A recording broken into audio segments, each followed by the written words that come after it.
Amis téléspectateurs, bonsoir. Celui qui comparait à l'audience d'aujourd'hui, le lieutenant Aboubakar Sidiki Diakité Toumba, est un commando rangiste. Médecin militaire de son état, l'homme était l'aide de camp du capitaine Moussa Dadis Camara au moment des faits. Mais pour combien de temps? Le 3 décembre 2009, Dadis tente de rallier Toumba. La rencontre tourne au désastre. Dadis s'en sort avec une balle, Makambo est tué sur place et Toumba disparaît des radars. Mesdames et messieurs, 13 ans après, voici le tribunal de Dixine en audience criminelle sur les événements du 28 septembre 2009. La deuxième comparution, donc l'acte 2 de la comparution du lieutenant Aboubakar Sidiki Diakité dit Toumba, n'a pas encore livré tous ses secrets. En tout cas, elle n'a pas permis d'identifier avec exactitude qui a tiré sur les manifestants ce jour.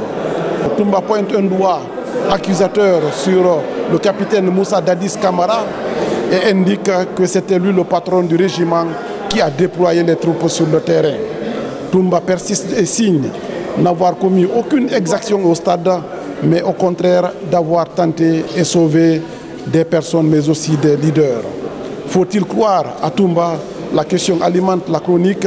Amis téléspectateurs, vous êtes en exclusivité dans ce feuilleton judiciaire de la RTG que je vous invite à suivre.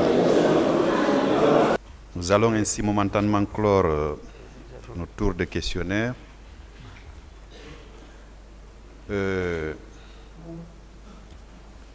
Monsieur Diakité. Oui, monsieur le procureur. J'ai été attentif à tout ce que vous avez dit. Merci. Quand monsieur le président vous a notifié tous les chefs d'inculpation, Oui. les faits pour lesquels vous comparaissez devant la juridiction criminelle, Oui. la réponse que vous avez donnée, c'est que vous ne reconnaissez aucun des faits. Oui. Vous vous êtes expliqué de long à large. Des questions vous ont été posées. À mon tour, je vais vous poser quelques questions. D'accord. Ce sont des questions de consolidation que je tire Oui. sur un rapport de Human Rights Watch. Oui. Parce que vous avez été formel, que vous êtes venu au stade dans l'unique but de rechercher Oui. Monsieur Moussa Dadis Camara. Oui. Ne l'ayant pas trouvé, Oui. vous avez vu des scènes auxquelles vous aviez été sensible selon vous. Oui, selon moi. Et d'autorité, sans que vous ne receviez une quelconque instruction de qui que ce soit, Oui. vous vous êtes employé à tirer les leaders politiques Oui. de cette situation-là. Oui. Alors, ces mêmes leaders Oui. ont été rencontrés par Human Rights Watch Oui. et ils ont fait des déclarations. Oui, d'accord. Au prime abord, Oui. parlant des agressions des chefs de l'opposition par la garde présidentielle, à la page 43, Oui. il est dit ceci. Alors que les soldats de la garde présidentielle s'en prenaient aux sympathisants de l'opposition sur le terrain central du stade principal, leurs commandants se sont mis à la recherche des principaux dirigeants de l'opposition qui étaient restés sur la tribune principale avec de nombreux autres membres haut placés du parti. Un des gardes de corps de Selouda Diallo, un dirigeant de l'opposition, a raconté à Human Rights Watch avoir vu un groupe de soldats de la garde présidentielle conduit par le lieutenant Aboubakar Toumba Diakité et l'adjoint de Toumba. Le second, le lieutenant Marcel, se dirigeait tout droit vers les chefs de l'opposition. Ce témoin a aussi vu avec le groupe deux autres membres de la garde présidentielle qu'il a identifiés comme étant Sankaran et Kareka, soldats qui, selon lui, travaillaient parfois comme chauffeurs pour Dadis Camara. Quel commentaire faites-vous à ce que je viens de lire là? Oui. C'est ce que j'ai expliqué. tel que, effectivement, j'ai dit tout devant tout le monde que j'étais au stade. J'ai dit également que, d'abord, je n'étais pas avec les gens, mais certainement certains, comme ils l'ont déjà fait, ils les ont agressés. Mais, sauf que moi, je me suis opposé pour dire, venez vers moi. C'était ma parole. Mais ils ont été pris, en surprise. Hein? Non, ils sont surpris parce qu'ils ne savent pas tout ce qui s'est passé. Donc, tout ce qu'il a vu, c'est ce qu'il a raconté. Ce qu'il a vu, c'est ce qu'il a raconté. Donc, ils sont surpris. Ils n'ont pas... Maintenant, c'est aujourd'hui, il a certainement, à travers Dieu, a voulu qu'on donne des explications, qu'il va faire la part des choses. Mais ce que moi j'ai expliqué, je ne peux pas dire ce qu'il a dit, c'est pas vrai. S'il était présent, ce qu'il a vu, il a dit ça. Mais sauf que moi, mon comportement, et comment je suis venu, je veux que aussi ils comprennent à partir d'aujourd'hui que Toumba était comme ça. Vous savez bien que vous étiez connu quand même des Guinéens. Ils m'ont fait connaître par les Guinéens, c'est ça. D'accord. Ils m'ont fait connaître par les Guinéens. Alors, plusieurs témoins interrogés ont déclaré avoir aperçu Toumba sur les lieux de violence. Certains d'entre eux l'ont même vu frapper des manifestants et parfois même tirer sur des personnes dans les tribunes couvertes. Toumba est une personne connue en Guinée car il accompagne régulièrement Dadis Camara lors de ses participations publiques. Voilà. Qui ont, je n'ai pas fini, qui pour la plupart sont photographiées et transmises sur les chaînes de télévision publiques.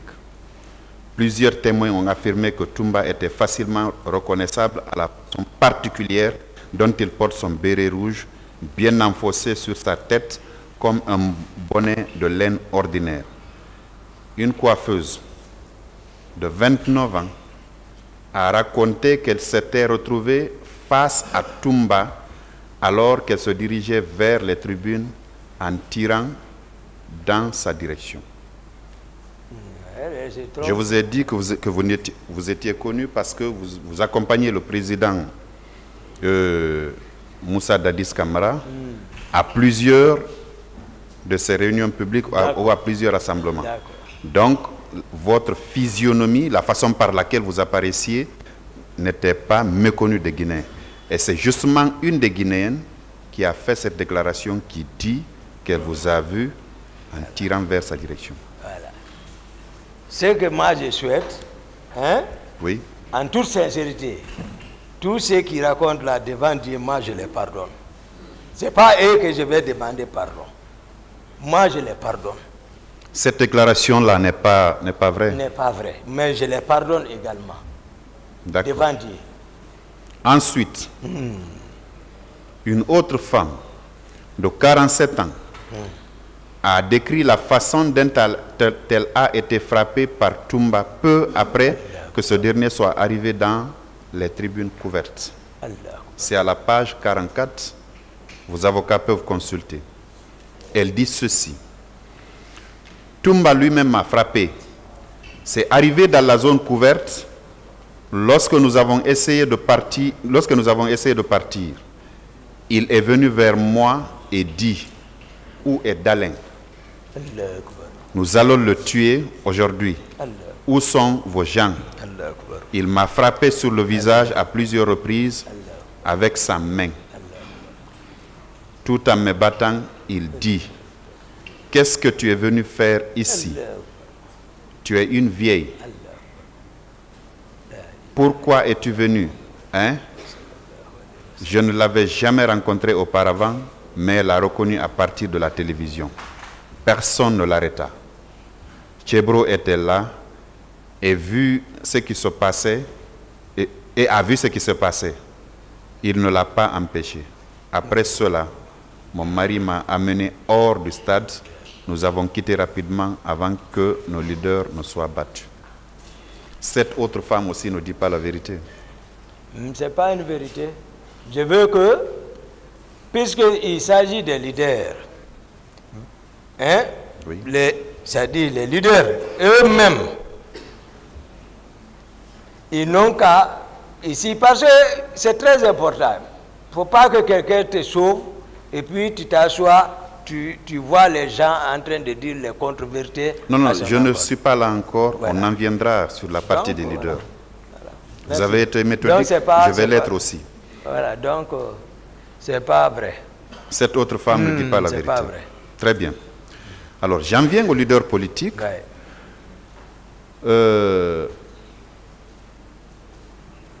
Il y a une femme qui a fait une déclaration aussi, une dirigeante de l'opposition. Ça, c'est à la page 45. Elle dit ceci. Toumba menait les militaires dans les tribunes vers les leaders. C'est lui-même qui avait frappé le leader de l'opposition, Cellou Diallo.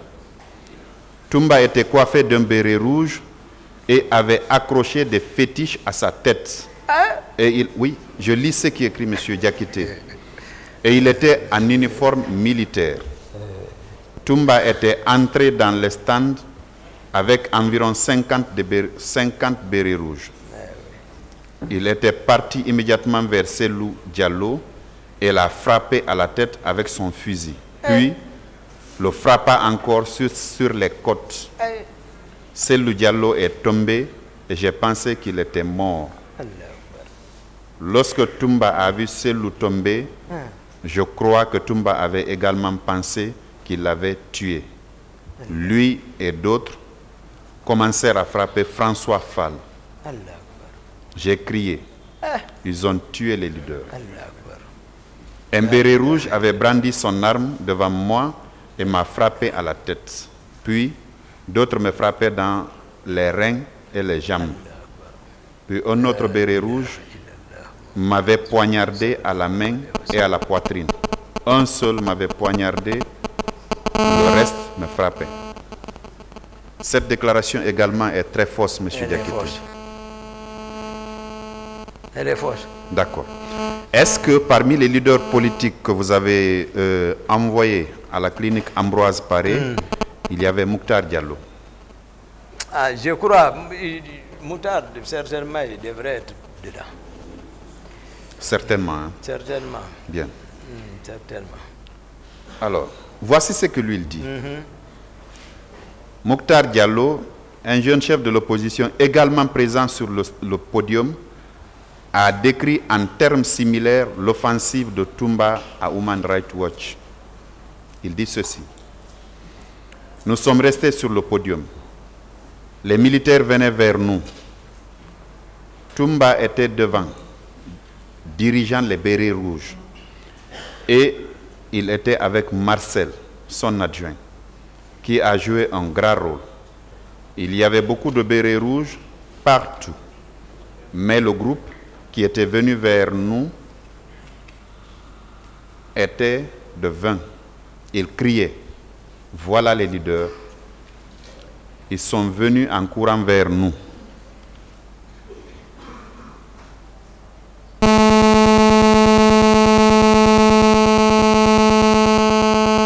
Toumba, à leur tête, a dit, venez à nous. Nous sommes allés vers eux. Ils disaient des choses terribles, qu'ils allaient nous tuer, qu'ils nous mangeront et que nous étions des salauds. Et ils nous frappaient avec les fusils et des coups de pied. Cellou Diallo a été le dernier à quitter le podium et il a été battu jusqu'à ce qu'il arrive sur la pelouse. Nous avons pensé qu'il était mort. Nous qui étions les 3 autres dirigeants de l'opposition, nous nous sommes tenus les uns les autres pour nous protéger. C'est ce qu'il a dit. C'est ce que Mouktar Diallo, qui était... J'ai expliqué ici comment les gens, comment étaient là-bas. Ce qu'ils racontent. Moi, je vous ai dit, je suis rentré leur dire, venez vers moi. Maintenant, là-bas, et qui est qui là-bas? Moi, j'ai expliqué comment, et ils ont été pris par surprise, donc ils ne peuvent pas distinguer. Ils ont vu tout, moi, je suis connu. Ils ont vu Toumba. Pour eux, ils ne peuvent pas savoir. Ils ont raison d'expliquer comme ça. Pour dire effectivement, Toumba est venu, il a dit venez vers moi, c'est vrai. Mais quelle a été la suite? La suite, ils n'ont qu'à venir. La suite, il l'a décrite. Oui, mais c'est que vous avez donné des coups. Non. C'est ce qu'il dit. Je le pardonne. Lui-même, je le pardonne devant Dieu. Je le pardonne devant Dieu. Parce que c'est moi. Comment je peux donner coups? J'ai donné les coups aux militaires. J'ai joué des coups. Je les ai fait fuir.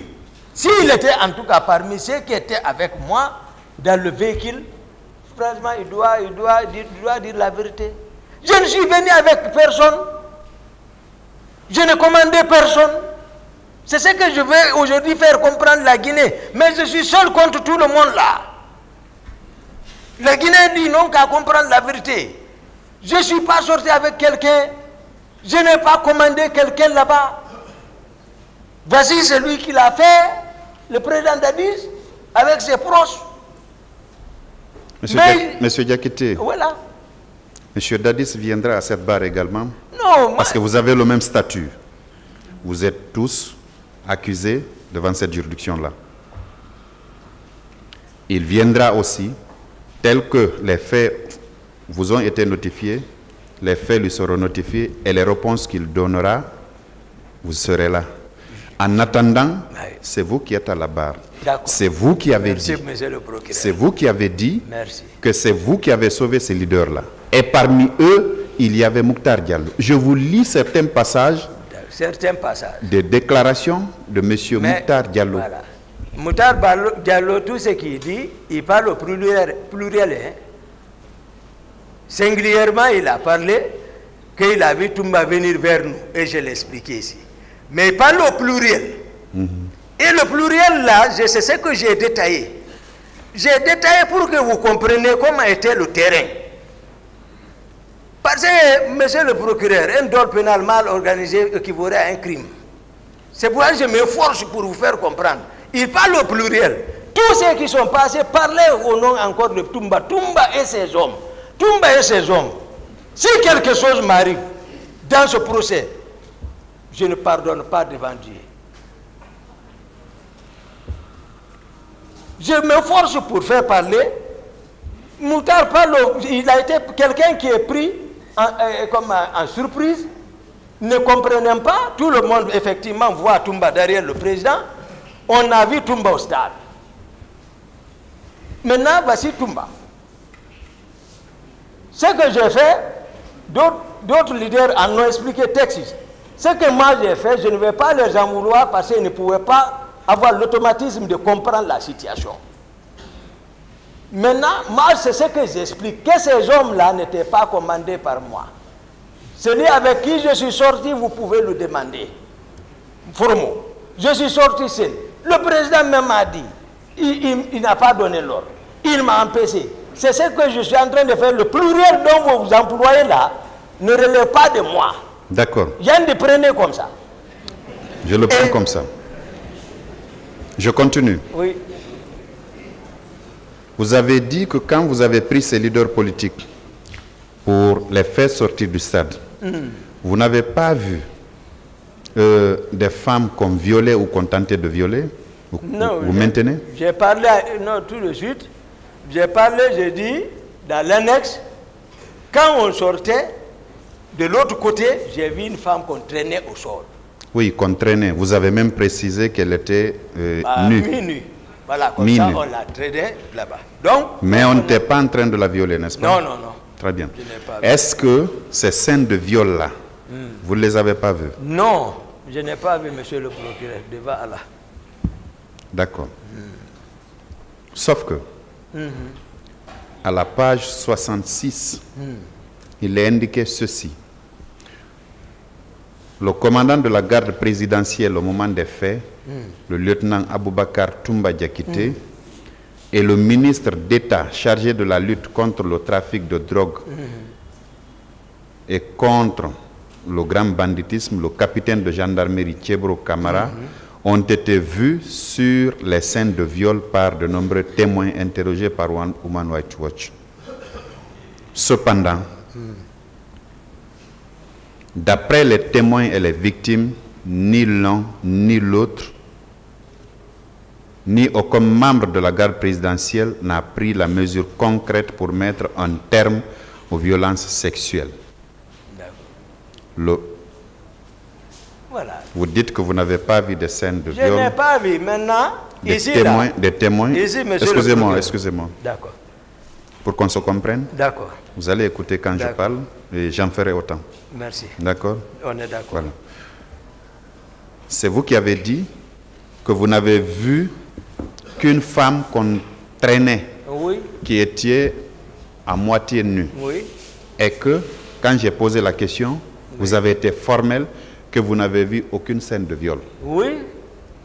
Il y a pourtant, oui, des témoins, oui, qui disent, oui, vous avoir vu, oui, et vous et M. Thiebro, oui, pendant qu'on était en train de se livrer à ces scènes-là.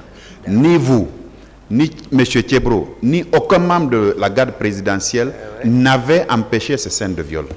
Ok, ce que je vais vous dire, je peux parler maintenant. Allez-y. Merci beaucoup, monsieur le procureur. C'est-à-dire, ce que je suis en train de faire comprendre ici, c'est vous qui êtes l'empereur de la poursuite. C'est vous qui êtes là pour mettre main sur les coupables même.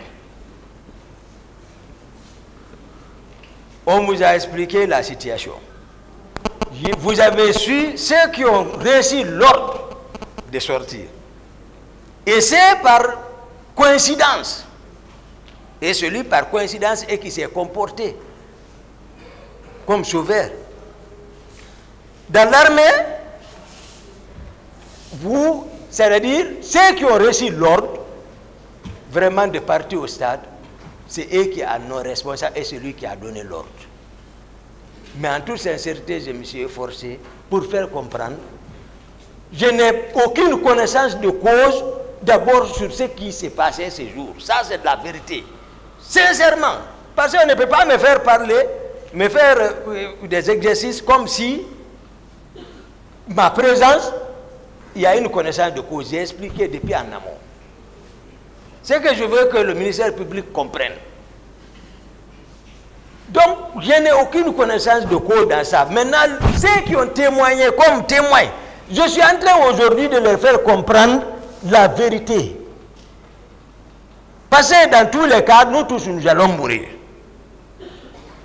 Mais il ne faut pas que ça dit qu'ils accusent quelqu'un, ce qu'il n'a pas fait, et que le ministère public aussi se trompe de cible.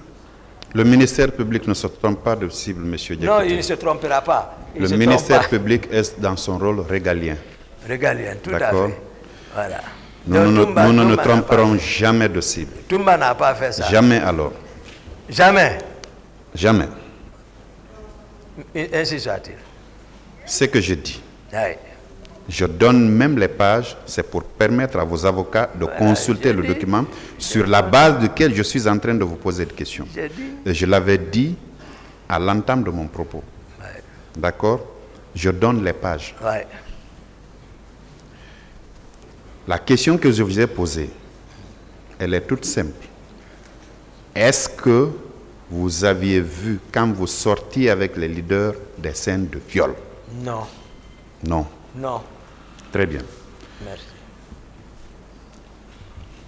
Après le 28 septembre, le 29 et jour suivant, Ouais.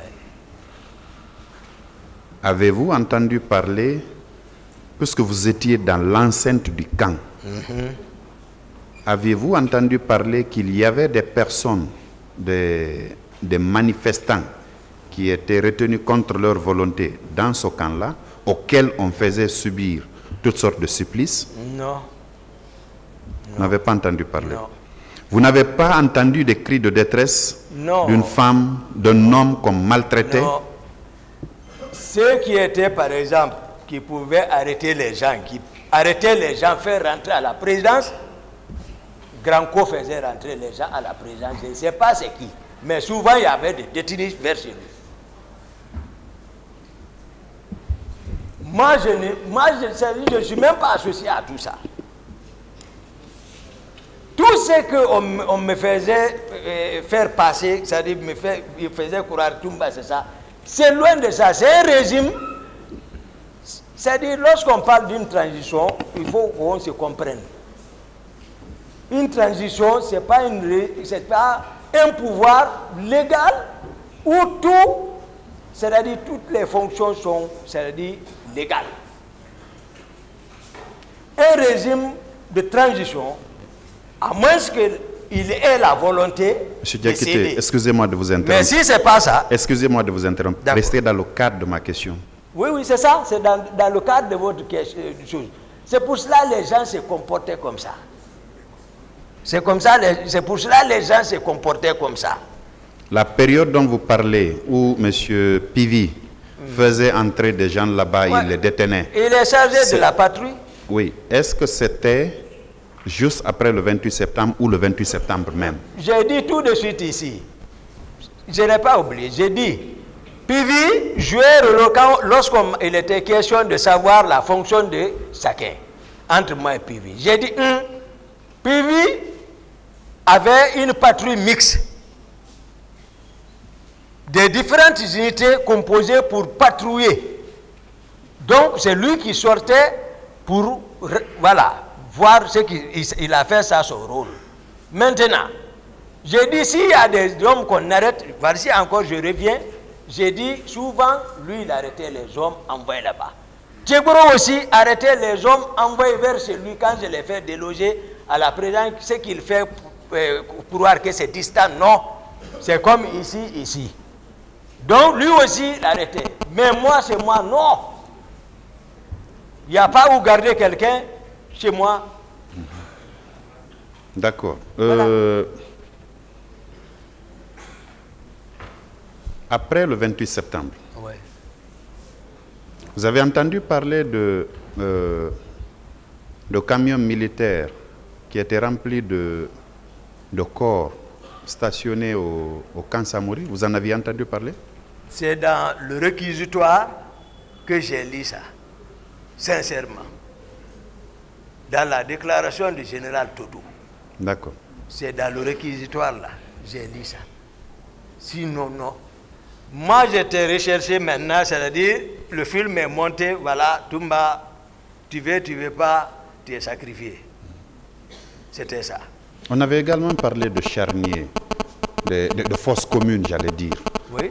Hein, des personnes qu'on serait allé enterrer dans les fins fonds de Bessia. Vous n'aviez pas entendu parler de ça aussi? Non, honnêtement. Je vous promets, monsieur le procureur, 6 mois, moi je connaissais, on n'allait même pas, même si c'est moi qui avais fait, j'allais dire alors. Moi je n'aime pas me faire de la réprobation, me ronger intérieurement, m'asseoir en connaissance de cause d'un fait, et je me ronge après. Non, je n'aime pas cette liberté. J'aime la liberté de la conscience sincère. Après le 28 septembre, oui, vous êtes resté au camp combien de temps avant que vous ne quittiez le pays? Bon, j'étais à la présidence chez moi là-bas. Combien de temps approximativement? Septembre, octobre, novembre, décembre. 3 décembre. D'accord. Voilà. Depuis tout ce temps, septembre, octobre, novembre, décembre, vous n'aviez pas, parce que vous étiez très proche de... Non, ce n'était plus ça. C'était plus ça. Oui, mais pas... Je vous dis ici, depuis le même soir, j'ai dit ici, depuis le même jour, quand les Tégros sont rentrés, voici la stratégie qu'ils avaient mise en place. C'est-à-dire, ils se sont automatiquement adaptés c'est-à-dire, voilà, à la situation. Voilà ce qu'il faut faire. Il y a eu ça, et pourtant, ils en ont connaissance. Parce qu'à travers Kaléa, ils en ont conscience, mais il faut obligatoirement sacrifier. Tous ceux qui aiment parler de Machiavel, c'est qu'ils en ont connaissance de quelque chose. Donc ils ont mis cette stratégie. Moi je suis maintenant, voilà. Ils vous ont dit, ils ont tenté plusieurs fois de m'arrêter. C'est que ça n'allait plus. Marcel, rien entre nous. PV, rien entre nous, le président, rien entre nous. Si ce n'est pas, voilà, chacun est là, voilà, moi je ne vais pas. D'accord. Lors du fameux recrutement de Jean de Caléa, lors de votre premier interrogatoire la semaine dernière, je crois avoir entendu, vous avoir entendu dire que quelques-uns des hauts gradés avaient chacun un quota. Oui. Vous maintenez? Oui. Et vous? Mais j'ai parlé ce jour de moi-même. Voilà. Le quota que vous aviez eu en ce moment était composé de combien d'hommes? Il m'a accordé 18 personnes. 18 personnes. 18 personnes. Ces 18 personnes-là, et vous aviez effectivement envoyé des gens en formation? Oui. Ces 18 places-là? Oui. Bien. Est-ce que parmi ceux qui sont venus au stade du 28 septembre, ces 18 personnes-là faisaient partie? Non, non, non. Et c'est ce que j'ai expliqué. Sur la route de Koya, il y a l'école de la formation de la marine nationale. Après Koya, qu'on appelle 66. Donc, ils ont sélectionné tous ceux qui ne sont pas de ceux-ci sont restés là-bas. Après, c'est maintenant qui sont avec Caléa. Maintenant, ceux qui sont restés à 66 ont été délocalisés encore vers le centre d'instruction de Kisdougou et de Kankan. C'est nous, les personnes que moi, par exemple, j'ai incorporées, et ils se sont retrouvés en eau et forêt. Ils ne faisaient pas partie des recrues de Caléa qui sont non, venus... non. Ah, et c'est eux qui sont partis à Kisdougou. D'accord. Et à Kankan. Et ceux de Kisdougou, par indiscipline après leur formation, à l'arrivée de Général Sekouba Konaté, il les a tous renvoyés, sans matricule. C'est des Kankan qui ont été matriculés. Mais c'est différent, voilà, de Caléa. Ma dernière question. D'accord, monsieur le procureur. Après 13 ans, Oui. 2009-2022,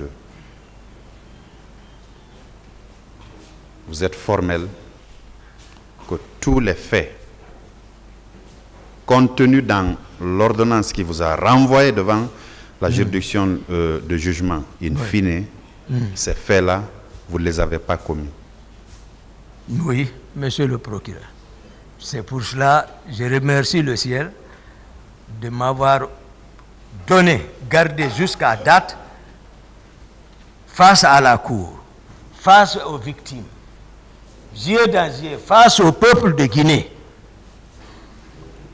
que voici ma version des faits, que c'est leur fils, tout ce qui a été dit a été monté, mais ce n'est pas moi. Je n'ai pas fait ça. Ce que j'ai dit, je veux qu'ils croient en ça. Et que tous ceux qui m'ont accusé, je les pardonne. Moi. Merci. Merci, monsieur. Merci, monsieur le Président. Merci, honorable assesseur.